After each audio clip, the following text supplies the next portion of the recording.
ಈ ವಿಡಿಯೋದಲ್ಲಿ ಮನೆಯಲ್ಲೇ ಪ್ಲಮ್ ಕೇಕ್ ಮಾಡೋದನ್ನು ತೋರಿಸ್ಕೊಡ್ತಾ ಇದ್ದೀನಿ. ಈ ಕೇಕ್ಗೆ ಮೊಟ್ಟೆ ಬೇಡ, ಮೊಸರು ಬೇಡ, ಓವೆನ್ ಬೇಡ, ಬೆಣ್ಣೆ ಕೂಡ ಬೇಕಾಗಿಲ್ಲ. ಆಲ್ಕೋಹಾಲನ್ನು ಬಳಸದೆ ಮಾಡುವಂಥ ಈ ಪ್ಲಮ್ ಕೇಕ್ಗೆ ಸಕ್ಕರೆ ಕೂಡ ಬಳಸ್ತಾ ಇಲ್ಲ. ಕುಕ್ಕರ್ನಲ್ಲಿ ಮಾಡುವಂತಹ ಈ ಕೇಕನ್ನು ಪರ್ಫೆಕ್ಟಾಗಿ ಮಾಡಬೇಕಾದ್ರೆ ನಾನು ಈ ವಿಡಿಯೋದಲ್ಲಿ ತೋರಿಸುವಂತಹ ಟಿಪ್ಸ್ ಆ್ಯಂಡ್ ಟ್ರಿಕ್ಸನ್ನು ಫಾಲೋ ಮಾಡಿ ಸ್ವಲ್ಪವೂ ಹದಗೆಡದ ಪ್ಲಮ್ ಕೇಕನ್ನು ಸುಲಭವಾಗಿ ಮನೆಯಲ್ಲೇ ಮಾಡ್ಕೊಳ್ಬೋದು. ಬನ್ನಿ ಈ ರೆಸಿಪಿನ ಹೇಗೆ ಮಾಡ್ಕೊಳ್ಳೋದಂತ ನೋಡೋಣ. ಹಲೋ ಫ್ರೆಂಡ್ಸ್, ನಮಸ್ತೆ. ಶ್ರೀ ಮ್ಯಾಜಿಕ್ ಕಿಚನ್ಗೆ ಸುಸ್ವಾಗತ.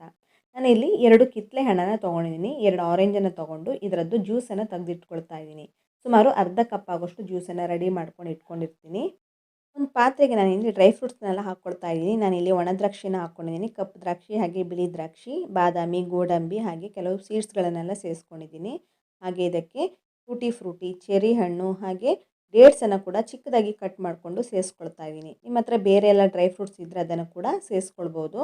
ಹಾಗೆ ರೆಡಿ ಮಾಡ್ಕೊಂಡಂತಹ ಅರ್ಧ ಕಪ್ ಆಗೋಷ್ಟು ಆರೆಂಜ್ ಜ್ಯೂಸನ್ನು ಇದಕ್ಕೆ ಸೇರಿಸ್ಕೊಳ್ತಾ ಇದ್ದೀನಿ. ನಿಮ್ಮ ಹತ್ರ ರೆಡಿಮೇಡ್ ಆರೆಂಜ್ ಜ್ಯೂಸ್ ಇದ್ದರೆ ಅದನ್ನು ಕೂಡ ಸೇರಿಸ್ಕೊಳ್ಬೋದು. ಆದರೆ ನೀವೇ ರೆಡಿ ಮಾಡ್ಕೊಂಡು ಹಾಕ್ಕೊಂಡ್ರೆ ತುಂಬ ಫ್ರೆಶ್ ಆಗಿರುತ್ತೆ. ಹಾಗಾಗಿ ನಾನು ಕಿತ್ತಳೆ ಹಣ್ಣಿನ ಜ್ಯೂಸನ್ನು ಎಕ್ಸ್ಟ್ರಾಕ್ಟ್ ಮಾಡಿ ಹಾಕ್ಕೊಂಡಿರೋದು. ಇದನ್ನು ಸುಮಾರು 2 ಗಂಟೆ ಹೊತ್ತು ನೆನೆ ಹಾಕ್ಕೊಳ್ತಾ ಇದ್ದೀನಿ. ಟೈಮ್ ಇದ್ದರೆ ಓವರ್ ನೈಟ್ ಕೂಡ, ಅಂದರೆ ನೈಟ್ ಫುಲ್ ಇದನ್ನು ನೆನೆ ಹಾಕ್ಕೊಂಡ್ರೂ ಪರವಾಗಿಲ್ಲ. ನೈಟ್ ನೆನೆ ಹಾಕಿಬಿಟ್ಟು ಬೆಳಿಗ್ಗೆ ರೆಡಿ ಮಾಡ್ಕೊಳ್ಬೋದು. ನಾನೊಂದು 2 ಗಂಟೆ ಹೊತ್ತು ಇದನ್ನು ಸೋಕ್ ಮಾಡೋದಕ್ಕೆ ಇಟ್ಟಿದ್ದೆ, ನೆನೆ ಹಾಕಿದ್ದೆ. ಇವಾಗ ನೋಡಿ, ಒಂದು ಪಾತ್ರೆಗೆ ಸುಮಾರು 1 ಕಪ್ ಆಗೋಷ್ಟು ಬೆಲ್ಲವನ್ನು ಹಾಕ್ಕೊಳ್ತಾ ಇದ್ದೀನಿ. ನೀವು ಪೌಡ್ರ್ ಬೆಲ್ಲ ಇದ್ದರೆ ಅದನ್ನು ಕೂಡ ಸೇರಿಸ್ಕೊಳ್ಬೋದು, ಅಥವಾ ಈ ರೀತಿ ಉಂಡೆ ಉಂಡೆ ಬೆಲ್ಲ ಇದ್ದರೂ ಕೂಡ ಪರವಾಗಿಲ್ಲ, ಅಥವಾ ನೀರು ಬೆಲ್ಲ ಇದ್ದರೂ ಕೂಡ ಸೇರಿಸ್ಕೊಳ್ಬೋದು. ಇದಕ್ಕೀಗ ನಾನು ಹಾಲನ್ನು ಸೇರಿಸ್ಕೊಳ್ತಾ ಇದ್ದೀನಿ. ಸ್ವಲ್ಪ ಉಗುರು ಬೆಚ್ಚಗಿನ ಹಾಲನ್ನು ಸೇರಿಸ್ಕೊಳ್ಳಿ. ತುಂಬ ಬಿಸಿ ಇರಬೇಕಂತೇನಿಲ್ಲ, ಸ್ವಲ್ಪ ಬೆಚ್ಚಗಿದ್ದರೆ ಸಾಕು. ಅದನ್ನು ಇವಾಗ ಹಾಕ್ಕೊಂಡು ಈಗ ನೋಡಿ ಈ ರೀತಿ ಬೆಲ್ಲವನ್ನು ಕರಗಿಸ್ಕೊಳ್ತಾ ಇದ್ದೀನಿ. ಪುಡಿ ಬೆಲ್ಲ ಆದರೆ ಬೇಗ ಕರಗಿಬಿಡುತ್ತೆ, ಅಥವಾ ನೀರು ಬೆಲ್ಲ ಆದರೂ ಕೂಡ ಬೇಗ ಕರಗುತ್ತೆ. ಅದನ್ನು ಬೆಲ್ಲವನ್ನು ಚೆನ್ನಾಗಿ ಕರಗಿಸ್ಕೊಳ್ತಾ ಇದ್ದೀನಿ. ಹಾಗೆ ಸ್ವಲ್ಪ ಚಕ್ಕೆ, ಲವಂಗ ಹಾಗೆ 2 ಏಲಕ್ಕಿಯನ್ನು ನೋಡಿ ಈ ರೀತಿ ತೊಗೊಂಡಿದ್ದೀನಿ. 2 ಲವಂಗ ತೊಗೊಂಡಿರೋದು. ಇದನ್ನು ಪೌಡ್ರ್ ಮಾಡ್ಕೊಳ್ಬೇಕಾಗತ್ತೆ. ಇದನ್ನು ಹಾಕ್ಕೊಂಡ್ರೆ ತುಂಬ ಟೇಸ್ಟ್ ಕೊಡುತ್ತೆ ಪ್ಲಮ್ ಕೇಕ್ಗೆ. ಹಾಗಾಗಿ ಇದನ್ನು ಪೌಡ್ರ್ ಮಾಡಿಕೊಂಡು ನಂತರ ಉಪಯೋಗಿಸ್ಕೊಳ್ತಾ ಇದ್ದೀನಿ. ಈಗ ಬೆಲ್ಲ ಕೂಡ ಚೆನ್ನಾಗಿ ಕರಗಿದೆ ನೋಡಿ, ಈ ರೀತಿ ರೆಡಿಯಾಗಿದೆ. ಇದಕ್ಕೀಗ ನಾನು 1/4 ಕಪ್ ಆಗೋಷ್ಟು ಎಣ್ಣೆಯನ್ನು ಹಾಕ್ಕೊಳ್ತಾ ಇದ್ದೀನಿ. ನಾನಿಲ್ಲಿ ಸನ್ಫ್ಲವರ್ ಆಯಿಲನ್ನು ಹಾಕ್ಕೊಂಡಿರೋದು. ನೀವು ಬೇಕಾದರೆ ಆಲಿವ್ ಆಯಿಲ್ ಇದ್ದರೆ ಅದನ್ನು ಕೂಡ ಹಾಕ್ಕೊಳ್ಬೋದು. ಆದರೆ ಜಾಸ್ತಿ ಸ್ಮೆಲ್ ಇಲ್ಲದೇ ಇರುವಂತಹ ಎಣ್ಣೆಯನ್ನೇ ಉಪಯೋಗಿಸ್ಕೊಳ್ಳಿ. ಜಾಸ್ತಿ ಸ್ಮೆಲ್ ಇದ್ದರೆ ತುಂಬ ಚೆನ್ನಾಗಿ ಬರಲ್ಲ, ಅದೇ ಸ್ಮೆಲ್ ಬಂದುಬಿಡುತ್ತೆ. ಹಾಗಾಗಿ ಕಡಿಮೆ ಸ್ಮೆಲ್ ಇರುವಂತಹ ಎಣ್ಣೆಯನ್ನೇ ಬಳಸಿ.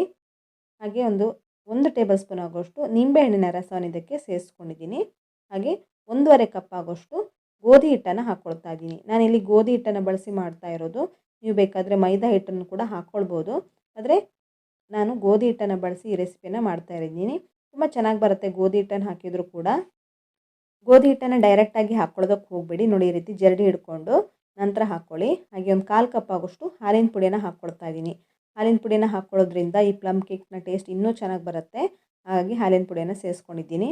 ಹಾಗೆ 1/2 ಟೇಬಲ್ ಸ್ಪೂನ್ ಆಗೋಷ್ಟು ಬೇಕಿಂಗ್ ಪೌಡ್ರನ್ನು ಸೇರಿಸ್ಕೊಂಡಿದ್ದೀನಿ. ಹಾಗೆ ಅರ್ಧ ಟೇಬಲ್ ಸ್ಪೂನ್ ಆಗೋಷ್ಟು ಬೇಕಿಂಗ್ ಸೋಡಾವನ್ನು ಹಾಕ್ಕೊಂಡು ಇದನ್ನು ಕೂಡ ಹಾಗೆ ಜರಡಿ ಹಿಡ್ಕೊಂಡು ಹಾಕ್ಕೊಳ್ಬೇಕಾಗತ್ತೆ. ಯಾಕೆಂದರೆ ಗಂಟುಗಳಲ್ಲೇ ಇರುತ್ತೆ.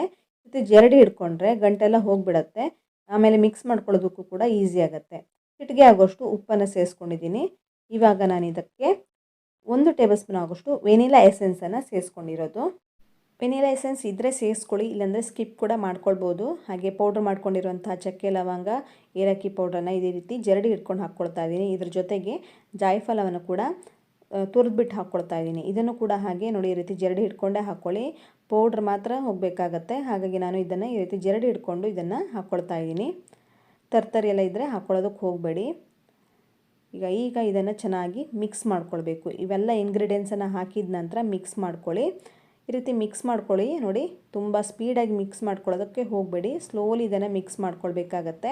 ಯಾಕೆಂದರೆ ನಾನಿಲ್ಲಿ ಬೇಕಿಂಗ್ ಸೋಡಾ, ಬೇಕಿಂಗ್ ಪೌಡ್ರನ್ನೆಲ್ಲ ಹಾಕ್ಕೊಂಡಿರೋದ್ರಿಂದ ತುಂಬ ಸ್ಪೀಡಾಗಿ ಮಿಕ್ಸ್ ಮಾಡ್ಕೊಳ್ಳೋದಕ್ಕೆ ಹೋಗಬೇಡಿ. ಯಾಕೆಂದರೆ ನಮ್ಮ ಕೇಕು ಸ್ಪಾಂಜಿಯಾಗಿ ಸಾಫ್ಟಾಗಿ ಮಾಡ್ಕೊಳ್ಬೇಕಾಗತ್ತೆ. ಹಾಗಾಗಿ ಬೇಕಿಂಗ್ ಪೌಡ್ರ್ ಹಾಗೆ ಬೇಕಿಂಗ್ ಸೋಡಾ ಎಲ್ಲ ಹಾಕಿದ ನಂತರ ಸ್ಪೀಡಾಗಿ ಮಿಕ್ಸ್ ಮಾಡ್ಕೊಳ್ಬಾರ್ದು, ಸ್ಲೋಲಿ ಮಿಕ್ಸ್ ಮಾಡ್ಕೊಳ್ಬೇಕು. ನೋಡಿ ಈ ರೀತಿ ಸ್ಲೋಲಿ ಮಿಕ್ಸ್ ಮಾಡ್ಕೊಳ್ಳಿ. ಈ ರೀತಿ ಕಟ್ ಆ್ಯಂಡ್ ಫೋಲ್ಡ್ ಮಾಡ್ಕೊಳ್ತಾ ಚೆನ್ನಾಗಿ ಮಿಕ್ಸ್ ಮಾಡ್ಕೊಳ್ಳಿ. ನೋಡಿ ಈ ರೀತಿ ಮಿಕ್ಸ್ ಮಾಡ್ಕೊಳ್ಬೇಕು. ಆವಾಗ ಕೇಕ್ ಕೂಡ ಸಾಫ್ಟಾಗಿ ಸ್ಪಾಂಜಿಯಾಗಿಯೇ ಬರುತ್ತೆ. ಈ ರೀತಿ ಮಿಕ್ಸ್ ಮಾಡ್ಕೊಂಡ ನಂತರ ನಾನು ನೆನೆ ಹಾಕ್ಕೊಂಡಿದ್ನಲ್ಲ ಆ ಡ್ರೈ ಫ್ರೂಟ್ಸನ್ನು ಇವಾಗ ಇದಕ್ಕೆ ಹಾಕ್ಕೊಳ್ತಾ ಇದ್ದೀನಿ. 2 ಗಂಟೆ ಹೊತ್ತಾಗಿದೆ. ನಂತರ ಇದಕ್ಕೆ ಸೇರಿಸ್ಕೊಳ್ತಾ ಇದ್ದೀನಿ. ಇವಾಗ ಸ್ವಲ್ಪ ಕಿತ್ತಳೆ ಹಣ್ಣಿನ ಸಿಪ್ಪೆನ ಹುರಿದು ಹಾಕ್ಕೊಳ್ತಾ ಇದ್ದೀನಿ ಸ್ವಲ್ಪ ಫ್ಲೇವರ್ಗೋಸ್ಕರ. ನಿಮ್ಗೆ ಇಷ್ಟ ಇಲ್ಲಾಂದರೆ ಸ್ಕಿಪ್ ಕೂಡ ಮಾಡ್ಕೊಳ್ಬೋದು. ಹಾಕ್ಕೊಂಡ್ರೆ ತುಂಬ ಚೆನ್ನಾಗಿ ಫ್ಲೇವರ್ಫುಲ್ ಆಗಿರುತ್ತೆ. ಸ್ವಲ್ಪ ಹಾಕಿದರೆ ಸಾಕು. ಒಂದು 1/4 ಟೇಬಲ್ ಸ್ಪೂನ್ ಆಗೋಷ್ಟು ಕಿತ್ತಳೆ ಹಣ್ಣಿನ ಸಿಪ್ಪೆಯನ್ನು ತುರಿದು ಹಾಕ್ಕೊಳ್ಳಿ. ಈ ರೀತಿ ಮಿಕ್ಸ್ ಮಾಡ್ಕೊಳ್ತಾ ಬನ್ನಿ. ಇದನ್ನು ಮಿಕ್ಸ್ ಮಾಡ್ಕೊಂಡ ನಂತರ ಗಟ್ಟಿ ಅನಿಸಿದ್ರೆ ಸ್ವಲ್ಪ ಹಾಲನ್ನು ಸೇರಿಸ್ಕೊಳ್ಬೋದು. ನೋಡಿ ಇದೀಗ ಸ್ವಲ್ಪ ಗಟ್ಟಿ ಅನಿಸ್ತಾ ಇದೆ. ಮೇಲಿಂದ ಎತ್ತಿಬಿಟ್ರೆ ಬೀಳಬೇಕು ಕೆಳಗಡೆ, ಅಲ್ಲೇ ನಿಲ್ಲಬಾರ್ದು. ಹಾಗಾಗಿ ನಾನು ಸ್ವಲ್ಪ ಹಾಲನ್ನು ಸೇರಿಸ್ಕೊಳ್ತಾ ಇದ್ದೀನಿ. ಮೊದಲಿಗೆ 1 ಕಪ್ ಆಗೋಷ್ಟು ಹಾಲನ್ನು ಸೇರಿಸ್ಕೊಂಡಿದ್ದೆ. ಇವಾಗ ಒಂದು ಸ್ವಲ್ಪ ಹಾಲನ್ನು ಹಾಕ್ಕೊಳ್ತಾ ಇದ್ದೀನಿ. ಇಡ್ಲಿ ಹಿಟ್ಟಿನ ಹದದಲ್ಲಿ ಬರಬೇಕಾಗತ್ತೆ.